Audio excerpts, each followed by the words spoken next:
اعوذ باللہ من الشیطان الرجیم بسم اللہ الرحمن الرحیم سورۃ یوسف مکیہ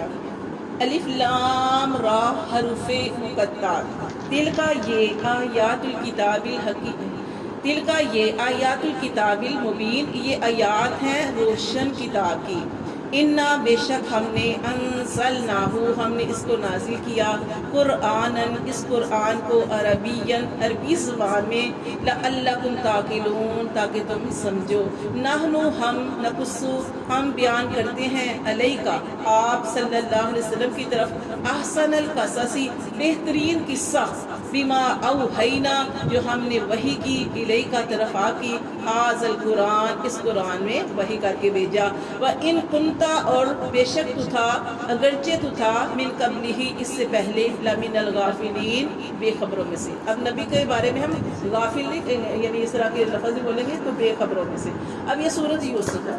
یہ سورۃ یوسف جو ہے وہ کیوں نازل ہوئی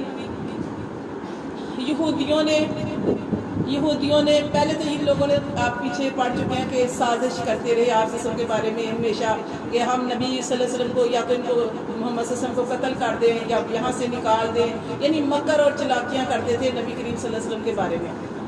پھر ان کو یہ سوچی کہ ہم ایسے کرتے ہیں یہ معاملہ تو ہم بعد میں کریں گے جلا وطن یعنی ان کو وطن سے باہر بعد میں نکالیں گے یا ان کے بارے میں قتل کا منصوبہ بعد میں بنائیں گے پہلے ہم ان سے ایک سوال کرتے ہیں وہ سوال کیا انہوں نے کہا کہ وہ کون سی ایسی وجہ تھی کہ یعقوب علیہ السلام تو شام کے رہنے والے تھے وہ مصر کیوں گئے مصر میں جانے کی کیا وجہ تھی کہ باپ جو ہے وہ شام میں رہنے والا اور بیٹا جو ہے وہ مصر میں حکومت کرنے والا تو اس کا واقعہ تھا کیونکہ وہ نبی کریم صلی اللہ علیہ وسلم سے ایسا سوال کرنا چاہتے تھے کہ جس کا جواب ان کے ذہن میں تھا کہ یہ جواب ہی نہیں دے سکتے یہ تو اتنے سالوں پہلے یہ واقعہ ہو چکا اور یہ واقعہ مشہور بھی نہیں تھا تو یہ تو جواب ہی نہیں دے سکیں گے اس لیے انہوں نے یہ والا سوال کیا اب اللہ تعالیٰ نے جبرائیل علیہ السلام کو بذریعہ وحی آپ صلی اللہ علیہ وسلم کو یہ پورے کا پورا واقعہ ایک ہی دفعہ میں بتا دیا اسی لیے یہ سورۃ یوسف پوری کی پوری آپ دیکھیں کہ کسی اور جگہ بھی کا ذکر نہیں ہے یہ سورۃ یوسف کے اندر پورا تفصیلی واقعہ اس کے اندر بیان کیا گیا اور اس سورۃ یوسف میں آپ دیکھیں گے کہ ہمارے لیے کتنے سبق ہیں جیسے جیسے ہم یہ سورۃ یوسف پڑھتے جائیں گے نا یقین کرے آپ کو مزہ بھی آئے گا یہ سازشیں جو کرتی ہیں لوگ مکر و فریب جو کرتی ہیں وہ لوگ یا عورتیں جو مکر و فریب کرتی ہیں وہ ساری چیزیں جو ہے وہ آپ کو قرآن کے اندر ملے گی کہ ان کو کیسے ان کا حل کرنا ہے اور کیا کون کرنے والا ہے اگر آپ اللہ کے ساتھ مخلص ہیں تو سارے کاموں کو بنانے والا اللہ ہے جب اللہ آپ کے ساتھ ہے تو یقین کرے کوئی کسی کی سازش مکر چلاکی کام نہیں آنے والی یہ آپ سورۃ یوسف کے اندر پڑھیں گے اب یہ سورۃ یوسف اسی وجہ سے نازل ہوئی کہ جب انہوں نے سوال کیا ان کے ذہن میں یہی تھا کہ بھائی انہوں نے تو اچانک ہم ایمان تب لے کے آئیں گے آپ ہمیں یہ بتائیں کہ وہ کون سا نبی تھا کہ جس نے وہ تو خود تو شام میں تھا لیکن ان کو ہجرت وہ بعد میں چلے گئے مصر کی طرف اور وجہ کیا بنی تھی تو وجہ کیا بنی تھی وہ آپ سارے جانتے ہیں کہ آپ جانتے ہیں کہ یعقوب علیہ السلام شام میں رہتے تھے اور پھر یوسف علیہ السلام کا پورا واقعہ ہم پڑھیں گے تو آپ کو ساتھ بتاتی جاؤں گی کہ پھر وہ کیسے پھر ان کے بھائیوں نے جو سازش کی تھی کنویں میں ڈالے گئے تھے اور پھر وہ مصر میں چلے گئے تھے مختصر یہ اینڈ پہ سارا بیچ میں پڑھتے جائیں گے تو مصر میں چلے گئے تھے پھر وہ سارا جو اتنا واقعہ تو پھر یوسف علیہ السلام کو بیچا گیا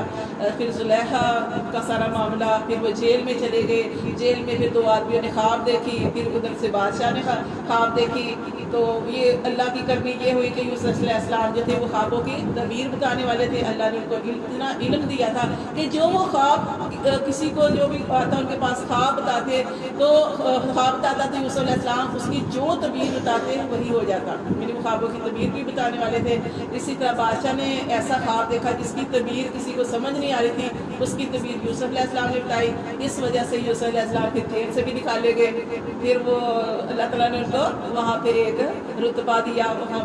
پھر وہ بادشاہ جو ان کو ملی تھی پھر وہ وہاں پہ رہے اور پھر بھائی اس طرح غلہ نہیں تھا وہ لینے آئے سارا تفصیل سے واقعہ پڑھیں گے مختصر آپ بتا رہی ہوں کہ وہ آئے تو پھر ان کا چھوٹا بھائی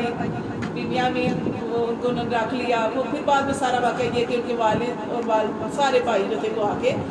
جو مصر میں آباد ہو گئے، اس لیے یہ سارا واقعہ، اسی لیے یہ سورہ یوسف ہے، انشاءاللہ ہم پڑھتے ہیں تو آپ کو سمجھ آئے گی۔ اللہ فرماتے ہیں الف لام را، یہ حروف مقطعات ہیں، تلک آیات الکتاب المبین، یہ آیات ہیں روشن کتاب کی، انا انزلناہ، بے شک ہم نے اس کو نازل کیا، قرآن عربیا، عربی زبان میں اس قرآن کو نازل کیا، لعلکم تعقلون، تاکہ تم سمجھو، کیونکہ عربی زبان میں نازل اس لیے کیا کہ جتنے بھی نبی آئے ان کی جو بھی زبان تھی اس زبان میں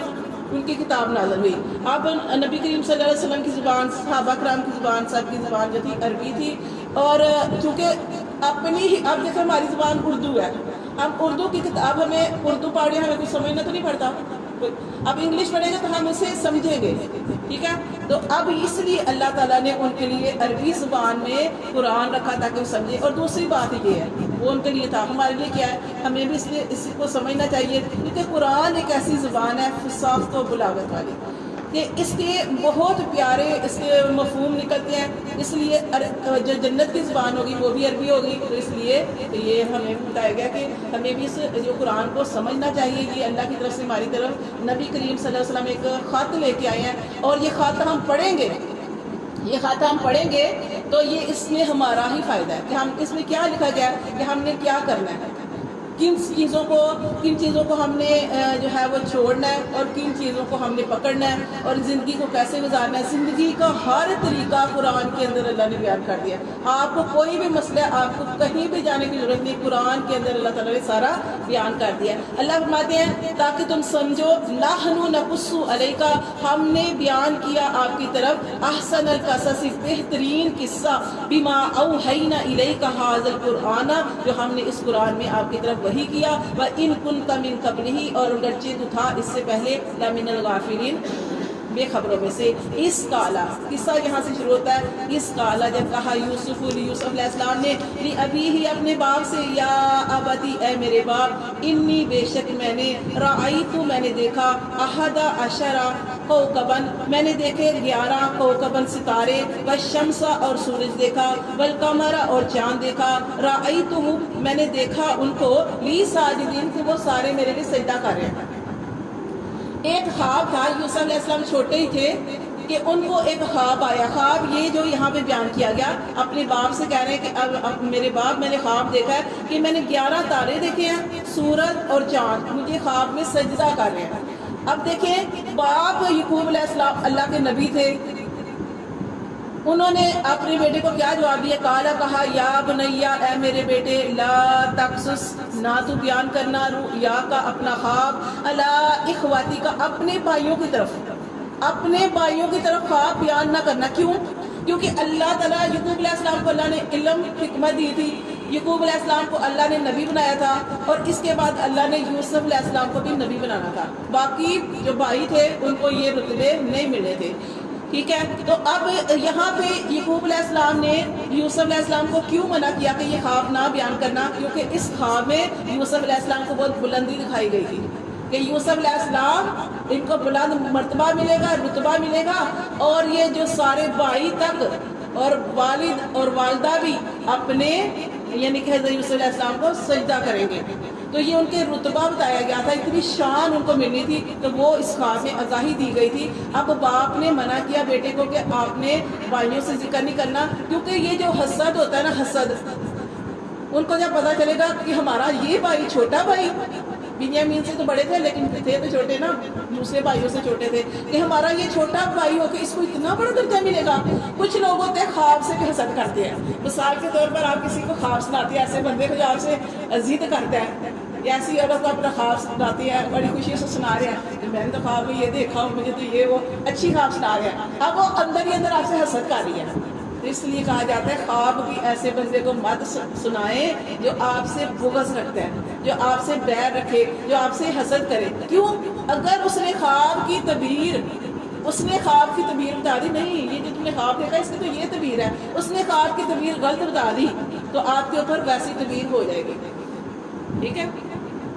تو اس لیے ان کے والد صاحب نے منع کیا کہ آپ نے خواب بیان نہیں کرنا، اگر تم ایسا کرو گے تو کیا کریں گے، رؤیا کا علی اخواتی کا، اپنے بھائیوں کی طرف خواب بیان نہ کرو، فیکید اللہ کا قیدا، وہ تمہارے بارے میں مکر کریں گے۔ جب ان کو پتہ چلے گا کہ ہمارے بھائی کو اتنا اعلیٰ درجہ ملا تو کہیں چال نہ چلے، پھر انہوں نے وجہ بتا دی کہ کیوں، ان الشیطان، شیطان بتایا کہ شیطان دل میں ڈالتا ہے، ان الشیطان بے شک شیطان للانسانی انسان کے لیے عدو و مبین، وہ کھلا دشمن ہے، کہ وہ شیطان نے آدم علیہ السلام کو نہیں چھوڑا، تو تمہارے بھائی تو بڑے کمزور ہیں، تو وہ بھی تمہارے بارے میں چال چلیں گے، وَكَذَلِكَ، اور اسی طرح يَجْتَبِيكَ، اب وہ باپ جو ہے اپنے بیٹے کو کیا دے رہا ہے، باتیں بتا رہا ہے، خبر دے رہے ہیں کہ وَكَذَلِكَ يَجْتَبِيكَ، اور اسی طرح چن لے گا تجھ کو ربک تیرا رب، وَيُعَلِّمُكَ، اور تجھے سکھائے گا، مِن تَأْوِيلِ الْأَحَادِيث، باتوں کا انجام، یعنی خوابوں کی تعبیر، وَيُتِمُّ، اب جو خوابوں کی تعبیر ہوتی ہے یہ بھی صحیح ہوتا ہے۔ اب دیکھا خواب نبی کریم صلی اللہ علیہ وسلم نے ارشاد فرمایا خواب 3 طرح کے ہوتے ہیں، ایک شیطانی خواب، شیطان آپ کے دل میں ڈالتے ہوئے وہ جھوٹے ہوتے ہیں، دوسرے ہوتے ہیں انسانی خواب، انسانی مطلب کہ ذہنی خواب، کہ جو آپ سوچتے ہیں نا وہی آپ کے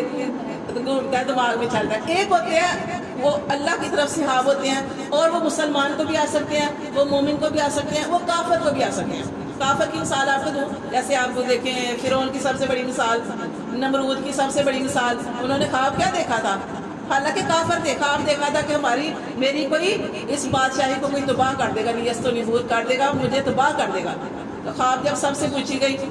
تو کیا بتایا گیا وہ موسیٰ علیہ السلام کے بارے میں کہ بنی اسرائیل میں ایک آدمی ایک بچہ پیدا ہوگا جو اس طرح کرے گا۔ تو خواب جو ہے وہ سچا خواب کسی کو بھی آ سکتا ہے، ٹھیک ہے، اور نبوت کا 40واں حصہ ہے، نبوت کا 40واں حصے سے کیا مراد ہے؟ اب دیکھیں نا آپ صلی اللہ علیہ وسلم نے ارشاد فرمایا کہ نبوت میرے اوپر ختم ہے، میرے بعد کوئی نبی نہیں، میں خاتم یعنی آخری نبی ہوں، ٹھیک ہے، لیکن جو خواب ہے وہ نبوت کا 40واں حصہ ہے، لیکن جو خواب ہوں گے سچے خواب وہ جو ہے وہ سچے خواب ہوتے ہیں، وہ کسی کو بھی آ سکتے ہیں، تو یہ خواب جو آنا ہے یہ نبوت کا 40واں حصہ ہے۔ تو یہاں پہ اللہ تعالیٰ نے فرمایا، بلکہ انہوں نے فرمایا ان کے والد صاحب نے کہ تمہارا رب تمہیں چن لے گا اور تمہیں خوابوں کی تعبیر بتائے گا، وَيُتِمُّ نعمت، اور تم خوابوں کی تعبیر بتاؤ گے، وَيُتِمَّ نعمتہ، اور تم پر پوری کرے گا نعمت علیکا تجھ پر، وَعَلَىٰ آلِ یعقوب، اور آل یعقوب پر بھی، کما جیسے کہ اتمہا اس نے پوری کی، علی ابویکا تیرے باپ دادا پر، من قبل اس سے پہلے، ابراہیم علیہ السلام پر، و اسحاق اور اسحاق علیہ السلام پر، ان ربک، اور بے شک تیرا رب، علیم الحکیم، تیرا رب خوب علم رکھنے والا اور خوب حکمت والا ہے۔ صدق اللہ علیہ وسلم۔